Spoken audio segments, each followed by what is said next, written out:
है आप सभी का आपके अपने YouTube channel biology with Rajeev में। दोस्तों, आज हम सब पढ़ेंगे 11th की बायोलॉजी, जिसमें आप लोगों को बताया जाएगा आवृतबीजी पौधों के बारे में, या जिसे इंग्लिश में कहा जाता है एंजियोस्पर्म प्लांट।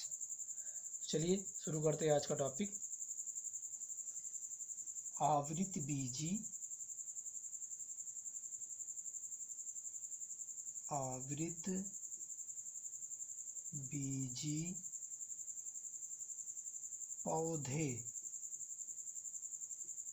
पौधे या इसे इंग्लिश में कहा जाता है एंजियोस्पर्म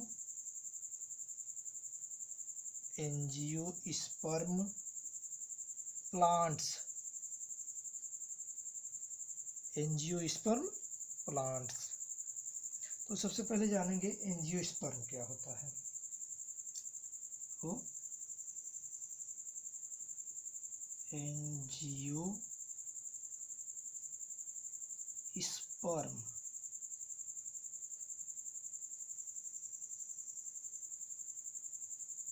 यदि एंजियोस्पर्म की बात किया जाए तो यह ग्रीक के दो शब्दों से मिलकर बना है। यानी जो एंजियोस्पर्म है यह ग्रीक के दो शब्दों से मिलकर बना है, जिसमें पहला है एंजियो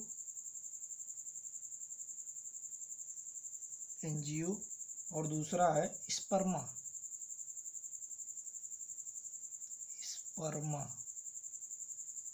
एक है एंजियो और दूसरा है स्पर्मा।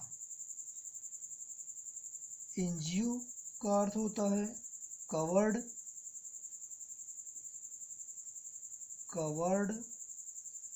और स्पर्मा का सेंस होता है सीड। कवर्ड या आवृत्ति या कह सकते हैं ढका हुआ, और सीड का सेंस होता है बीज। तो इस प्रकार कह सकते हैं कि एंजियोस्पर्म के अंतर्गत आवृतबीजी या आवरण सहित जो पौधे होते हैं वो आते हैं। यानी इसके अंतर्गत आवृत बीज वाले पौधे, आवृत बीज वाले पौधे आते हैं। इसका सेंस हो गया ढका हुआ या आवरण सहित, ढका, और इसका सेंस होता है बीज। इस प्रकार ग्रीक के दो शब्दों से मिलकर एंजियोस्पर्म बना है। चलिए अगले कैरेक्टर की बात करते हैं। यदि एंजियोस्पर्म की बात किया जाए तो एंजियोस्पर्म में लगभग 2,50,000 जातियां पाई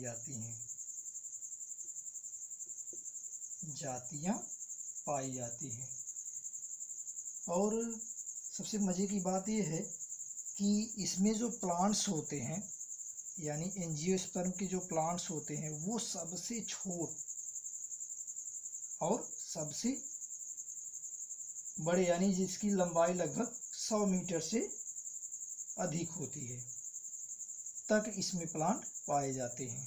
तो कहने का मतलब ये है कि इसमें जो प्लांट आते हैं वे उल्फिया से लेकर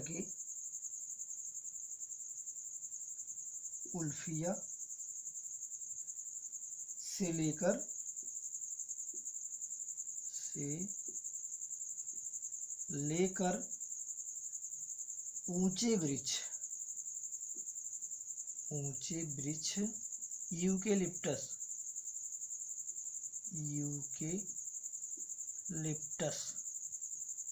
तक पाए जाते हैं। यानी उल्फिया से लेकर के यूकेलिप्टस तक इसमें पादप आते हैं। और अगले कैरेक्टर की यदि इसकी बात किया जाए एंजियोस्पर्म की, तो यह पादपों का सबसे बड़ा वर्ग या समूह है। पादपों का सबसे बड़ा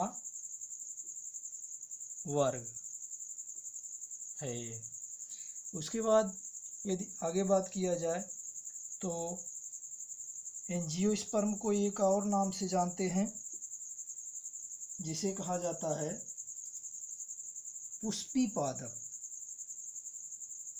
पुष्पी पादप के नाम से जानते हैं, या ऐसे इंग्लिश में कहते हैं फ्लावरिंग प्लांट्स।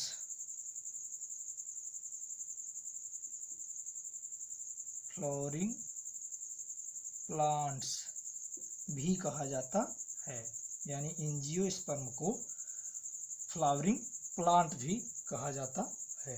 चलिए आगे बढ़ते हैं। इसके बाद देखेंगे आवृतबीजी पौधे के सामान्य लक्षण।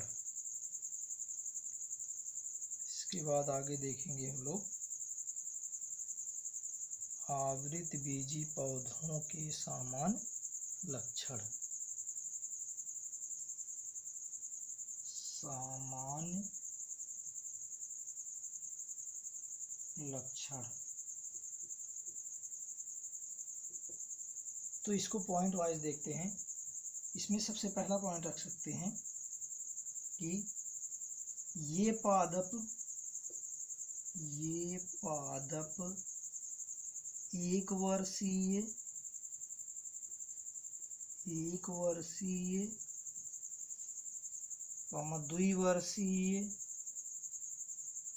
द्विवर्षीय तथा बहुवर्षीय होते हैं। बहुवर्षीय होते हैं। उसके बाद अगले कैरेक्टर की यदि बात किया जाए नंबर 2 पे, तो दूसरा है इनमें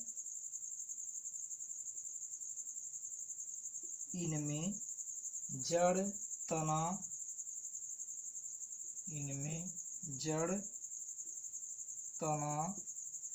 तथा पत्तियां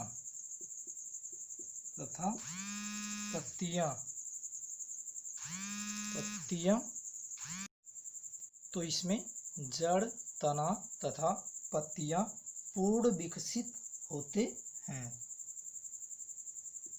पूर्ण विकसित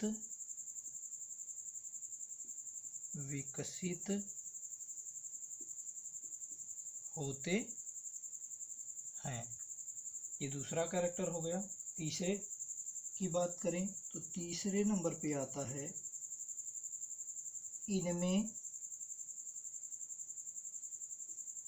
इनमें संवहन ऊतक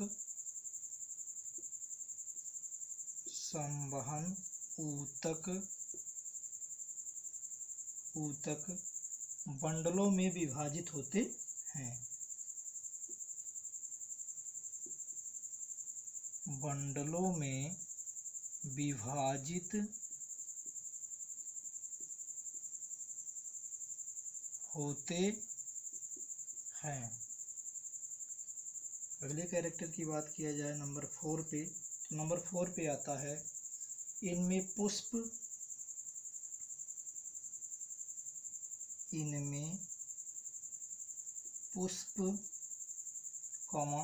फल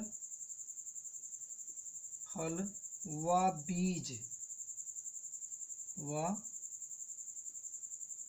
बीज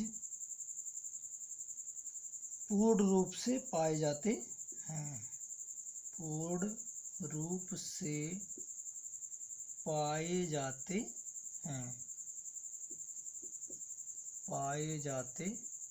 हैं। अगले कैरेक्टर की बात करें नंबर 5 पे, नंबर 5 पे आता है कि ये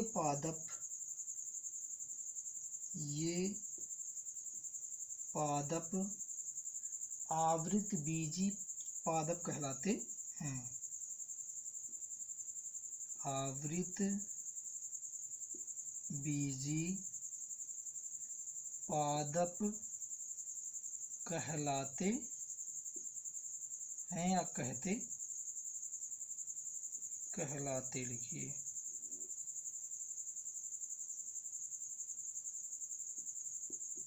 कहलाते हैं। इसका कारण ये है कि इसमें जो बीज पाया जाता है वो अंडाशय के अंदर पाया जाता है, जो बाद में फल के रूप में विकसित होता है। यानी इसमें जो बीज होता है वो अंडाशय के अंदर, यानी बीज अंडाशय के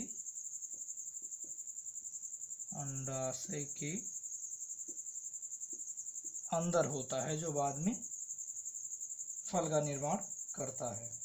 अगला पॉइंट देखें 6th पे। तो 6 पे आता है, ये पादप सर्वाधिक विकसित होते हैं। ये पादप सर्वाधिक विकसित होते हैं।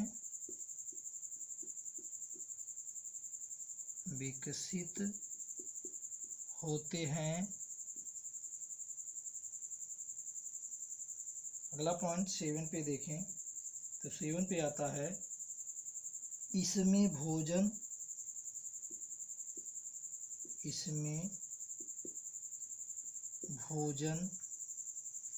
बीज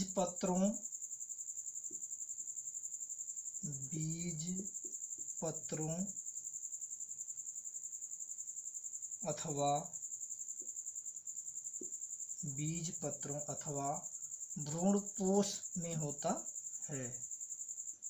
भ्रूणपोष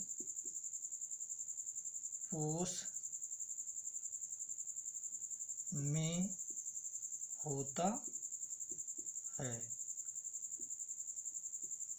यानी इसमें जो भोजन पाया जाता है वो बीज पत्र में तथा भ्रूणपोष में होता है। तो इस प्रकार ये आवृत बीजी पौधों के समान लक्षण हो गए। उसके बाद आवृत बीजी पौधों को बीज पत्रों की संख्या के आधार पर 2 भागों में बांटा गया है। यानी आवृत बीजी पौधों को बीज पत्रों के आधार पर 2 भागों में बांटा गया है। यानी आवृत बीजी पौधों को बीज पत्र के आधार पर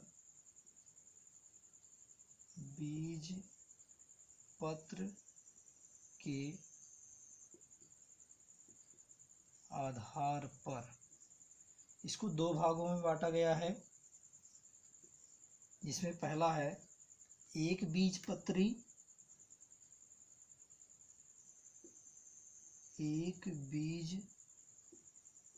पत्री और दूसरा है द्विबीजपत्री।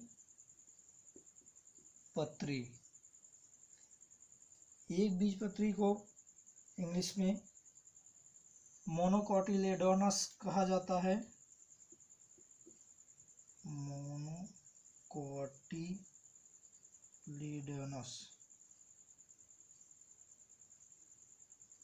कहा जाता है और द्विबीजपत्री को डाइकोटिलेडोनस कहा जाता है। डाइकोटिलेडोनस,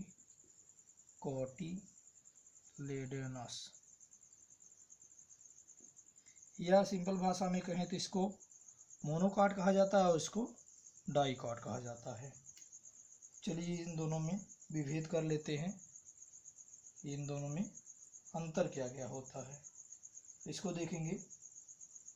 एक बीजपत्री और द्विबीजपत्री में क्या अंतर होता है।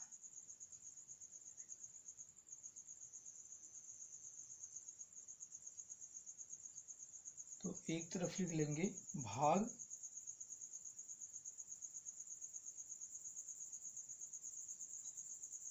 और दूसरी तरफ एक बीजपत्री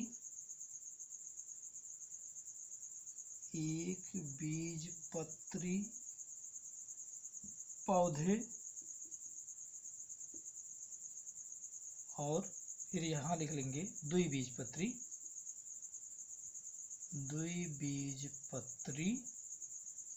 पौधे। तो अब इसमें एक एक का कैरेक्टर देखेंगे क्या है। तो सबसे पहले यदि भाग की बात किया जाए तो भाग में लिख सकते हैं, भाग में लिख सकते हैं भ्रूण पहले नंबर पे, भ्रूण। अब भ्रूण की यदि एक बीजपत्री पौधों में किया जाए तो इसमें जो भ्रूण होता है वो एक बीजपत्र, यानी भ्रूण में एक बीजपत्र पाया जाता है, एक बीजपत्र पाया जाता है। और यदि द्विबीजपत्री पौधों में देखा जाए तो इसमें द्विबीजपत्र पाया जाता है। उसके बाद यदि दूसरे नंबर पे पत्तियों की बात किया जाए, पत्तियां या जिसे लीव्स कहा जाता है, पत्तियों की बात किया जाए तो एक बीजपत्री में समानांतर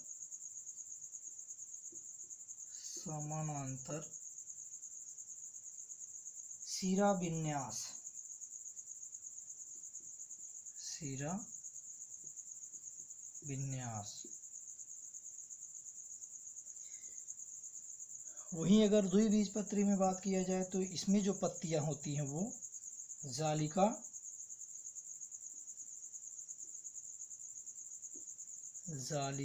शिरा विन्यास, शिरा विन्यास। उसके बाद नंबर 3 पे यदि बात करें, नंबर तीन पे रख सकते हैं जड़ तंत्र,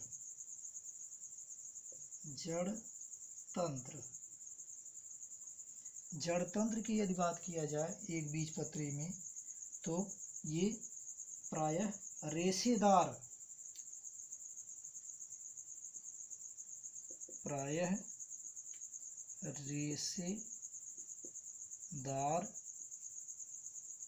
जड़ तंत्र। वहीं अगर द्विबीजपत्री में बात किया जाए तो इसमें जो जड़ तंत्र पाया जाता है वो मूसला जड़ तंत्र, मूसला जड़ तंत्र। उसके बाद नंबर 4 पे बात करें, नंबर 4 पे रख सकते हैं तना की यदि बात एक बीजपत्री में किया जाए तो इसमें संवहन बंडल बिखरे हुए होते हैं, संवहन बंडल बिखरे हुए।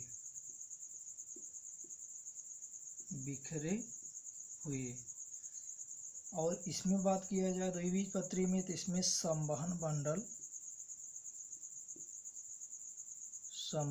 बंडल व्यवस्थित होते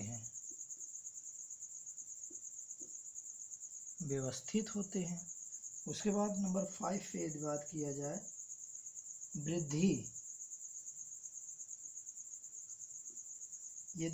की बात किया जाए तो एक बीजपत्री में जो वृद्धि होती है वो केवल प्राथमिक होती है, केवल प्राथमिक। इसमें जो वृद्धि होती है केवल प्राथमिक वृद्धि। और ये द्विबीजपत्री की बात करें तो इसमें प्रायः द्वितीयक वृद्धि होती है,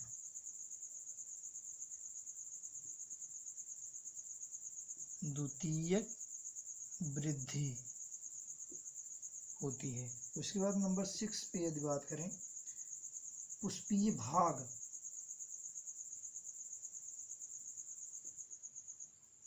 पुष्पीय भाग की यदि बात किया जाए तो इसमें प्रायः 2, 3 और 5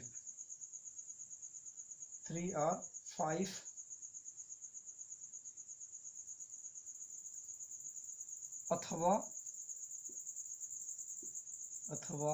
उनके गुणन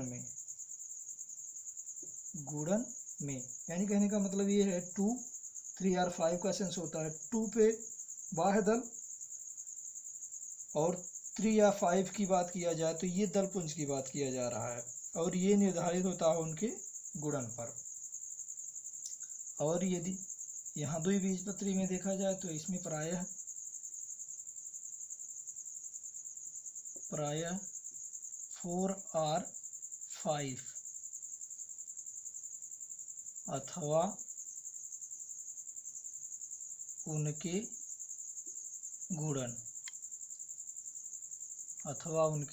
गुणन। उसके बाद नंबर 7 पे यदि बात किया जाए, शाखा की यदि बात किया जाए, शाखा या शाखाएं लिख सकते हैं, तो इसमें प्रायः शाकीय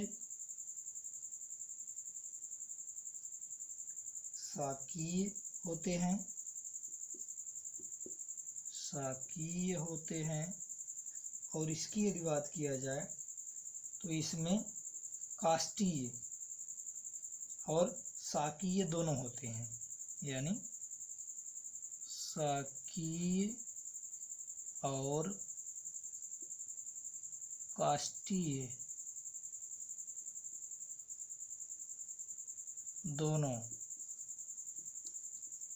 दोनों होते हैं। उसके बाद यदि उदाहरण की बात किया जाए तो उदाहरण के रूप में नंबर 8 लिख लेते हैं, उदाहरण। तो उदाहरण की बात किया जाए तो एक बीजपत्री के अंतर्गत मुख्यतः गेहूं,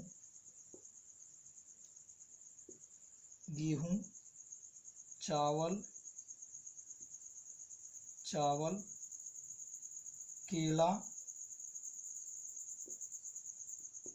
केला, मक्का आदि आते हैं। उसके बाद इसमें यदि उदाहरण की बात किया जाए द्विबीजपत्री में, तो इसमें चना, मटर, आम, सूरजमुखी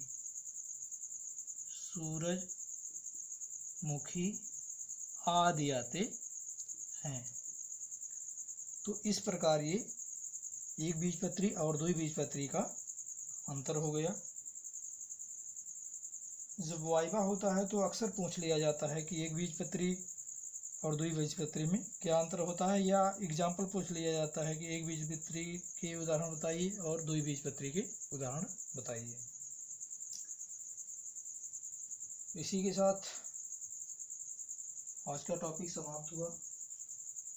आज का वीडियो आप लोगों को कैसा लगा कमेंट करें, लाइक करें और अधिक से अधिक शेयर करें। जो लोग चैनल पे नए हैं वे चैनल को अवश्य सब्सक्राइब कर लें। और आपका रिस्पांस सर्वोपरि है। और हाँ, इसके संदर्भ में कुछ क्वेश्चन दिए जाएंगे कमेंट बॉक्स में, तो उन क्वेश्चनों को देख करके आप लोग उसका आंसर देंगे। जय हिंद।